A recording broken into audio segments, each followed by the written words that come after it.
our culture will be so much richer the day that we stop saying, hey, it's all white dudes who are running things, whether that be Hollywood, whether that be Washington. You know, we're going to get in Hollywood so much better films and so much more interesting stories being told. And America will become the America that the rest of the world sees it.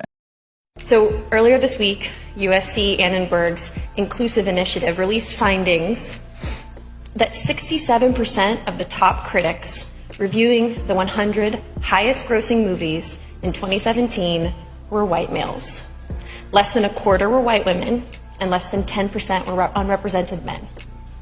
Only 2.5% of those top critics were women of color.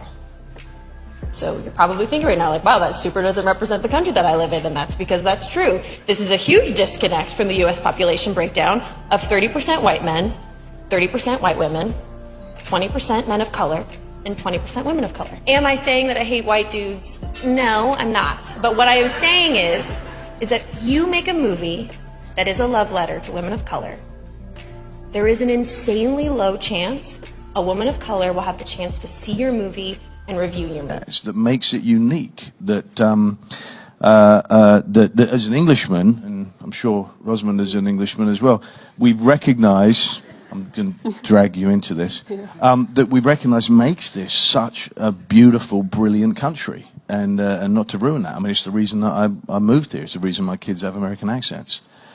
Is because it is that. It's a country of inclusion. But I think the greatest gift that it's given me, and many of us in this room, is the opportunity to use our voice for the voiceless. I've been thinking a lot about some of the distressing issues that we are facing collectively. And I think at times we feel, or we're made to feel, that we champion different causes. But for me, I see commonality.